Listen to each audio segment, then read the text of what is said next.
আসসালামু আলাইকুম ভিউয়ার্স, তান্ত্রিক ব্ল্যাক ম্যাজিক চ্যানেলে আপনাদের প্রত্যেককে স্বাগতম। তো ভিউয়ার্স, আশা করি সবাই আলহামদুলিল্লাহ ভালো আছেন। তো আমি আল্লাহর অশেষ মেহেরবানিতে আলহামদুলিল্লাহ ভালো আছি। তো আজকে যে বিষয়ের উপরে ভিডিওটা নির্মাণ করতেছি এটা হচ্ছে কালো জাদু পরীক্ষাকরণ। এটা যে শুধু কালো জাদু পরীক্ষাকরণের ক্ষেত্রে ব্যবহার হয় বিষয়টা তা না, এটার মাধ্যম দিয়ে আপনি শারীরিক রোগ সহ অন্যান্য রোগগুলো পরীক্ষা করতে পারবেন। আর এটার ফলাফল পাবেন সাথে সাথে, অর্থাৎ আপনি যদি হচ্ছে কালো জাদু দ্বারা আক্রান্ত হন বা দেখা যাচ্ছে শারীরিক রোগে আক্রান্ত রয়েছেন, এটা নিশ্চিতভাবে জানতে পারবেন। তো কালো জাদুটা হচ্ছে আসে মূলত দুই ধরনের ব্যক্তিদের থেকে, একটা হচ্ছে জিন শয়তান আর একটা হচ্ছে মানুষ শয়তান। তো আমাদের আশপাশে এমনও মানুষ আছে যারা প্রতিনিয়ত হচ্ছে কালো জাদু চর্চা করে থাকে বা পেশার চর্চা সহ পেট চর্চা করে থাকে, যেটা আমাদের অজ্ঞাত সারে বা আমরা জানি না, বা কাছের এমন মানুষও আছে যারা এগুলো চর্চা করে আপনি আমি জানি না।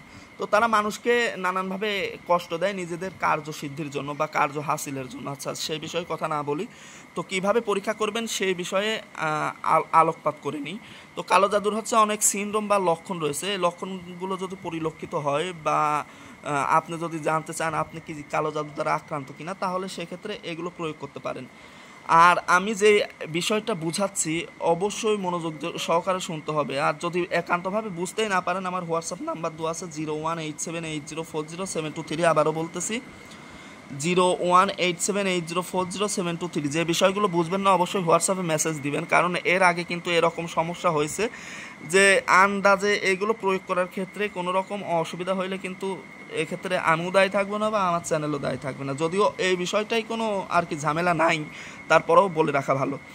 আচ্ছা, এইটা হচ্ছে পরীক্ষা করার ক্ষেত্রে যেই ব্যক্তিকে হচ্ছে কালো জাদু আক্রান্ত মনে করা হচ্ছে বা কোনো রোগ হয়েছে ওই ব্যক্তিকে আগে সামনে আনবেন। বিশেষ করে এই আয়াতটা বা এই কাজটা কিন্তু হচ্ছে যারা রুকাইয়া করে বা হচ্ছে রুকিয়া করে বা যারা তান্ত্রিক বা কবিরাজ আছে তাদের ক্ষেত্রে খুবই ফলপ্রসূ হবে।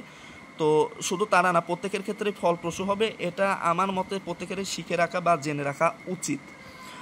যে ব্যক্তিকে হচ্ছে কালো জাদু আক্রান্ত মনে করা হচ্ছে তাকে সামনে রাখতে হবে। সামনে এনে হচ্ছে এটা মেশকো জাফরান দিয়ে লিখতে হবে একটা কাগজে। কাগজটা হচ্ছে তার মাথার উপর রাখতে হবে।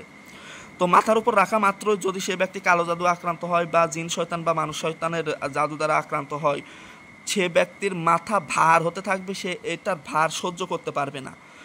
এরকম হতে পারে বা মাথা ব্যথাতে শুরু হতে পারে বা সেই ব্যক্তি তাৎক্ষণিকভাবে হচ্ছে মাথা ঘুরে পড়ে যেতে পারে বা দাঁত লেগে যেতে পারে বা অজ্ঞান হয়ে যেতে পারে। এই সিনড্রোমগুলো সাথে সাথেই দেখা দিবে। আর এই সিনড্রোমগুলো যদি দেখা দেয় তো শতভাগ নিশ্চিত হতে পারেন সেই ব্যক্তি কালো জাদু দ্বারা আক্রান্ত বা জিন শয়তানের বা জিনগ্রস্ত বা জিন শয়তানের জাদু দ্বারা আক্রান্ত আছে। আচ্ছা, এটা পরীক্ষা করার পরে এখন জানতে হবে যে আসলে এটা মানুষের জাদু না জিনের জাদু না শারীরিক রোগ, বা এক কথায় রোগটা নির্ণয় করার ক্ষেত্রে এই যে দ্বিতীয় যে আয়াতটা আমি দিছি এটা প্রয়োগ করতে হবে। এটা প্রয়োগ বিধি আশা করি আমি বুঝাইতে পারছি। আর এটা কিভাবে প্রয়োগ করবেন, আপনি এটা যখন ঘুমাতে যাবেন, ঘুমাতে যাওয়ার আগে এটা 3 দিন করতে হবে। 3 দিনের ভিতরে একদিন দেখতে পারবেন। আচ্ছা, তো এটা হচ্ছে ঘুমাতে যাওয়ার আগে 11 বার হচ্ছে পাঠ করতে হবে। অবশ্যই অজু করে ঘুমাতে যেতে হবে আর 11 বার পাঠ করবেন।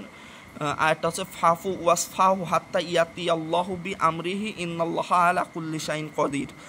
আচ্ছা, এটা 11 বার পাঠ করে ঘুমাতে যাবেন। যদি ঘুমের মধ্যে স্বপ্নে দেখেন যে কালো ঘোড়া আপনার দিকে তেড়ে আসতেছে বা লাল ঘোড়া আপনার দিকে তেড়ে আসতেছে বা সাদা ঘোড়া আপনার দিকে তেড়ে আসতেছে, এই 3টা ঘোড়ার যে কোনো একটা ঘোড়া যদি দেখেন, এখন লাল ঘোড়া যদি দেখেন তাহলে বুঝবেন যে আপনি মানুষের জাদু, অর্থাৎ মানুষের পাঠানো জাদু দ্বারা আক্রান্ত বা মানুষ কোনো খারাপ মানুষ বা শয়তান মানুষ আপনাকে হচ্ছে বান জাদু মেরেছে বা আপনাকে জাদুগ্রস্ত করেছে।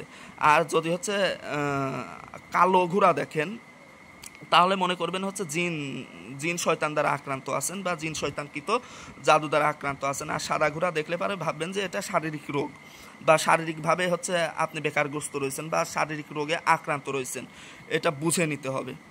তো উপরেরটা এটা দুইটা একসাথে প্রয়োগ করতে পারেন। এটার মাধ্যম দিয়ে আপনি নিশ্চিত হতে পারবেন যে আপনি জিন শয়তানের জাদু দ্বারা আক্রান্ত না মানুষ শয়তানের জাদু দ্বারা আক্রান্ত, বা আপনি একান্তভাবে জাদু দ্বারা আক্রান্ত কিনা এই প্রক্রিয়ার মাধ্যম দিয়ে নিশ্চিত হতে পারবেন। তারপরে যদি দেখা যায় যে আপনি জাদু দ্বারা আক্রান্ত হন তাহলে সেক্ষেত্রে হচ্ছে রুকিয়া করতে হবে বা কোনো তান্ত্রিক বা কবিরাজের শরণাপন্ন গিয়ে আর কি, যদি বান জাদু দ্বারা আক্রান্ত হন সেই বান জাদু কেটে নিতে হবে। এক কথায় হচ্ছে চিকিৎসা করে নিতে হবে।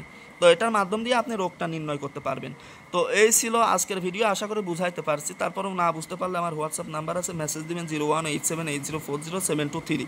তো সবার সুস্বাস্থ্য কামনা করে আজকে এখানেই বিদায় নিচ্ছি। সবাই ভালো থাকবেন, সুস্থ থাকবেন, আর এই চ্যানেলের পাশে থাকবেন। আসসালামু আলাইকুম ওয়া রাহমাতুল্লাহি ওয়া বারাকাতুহু।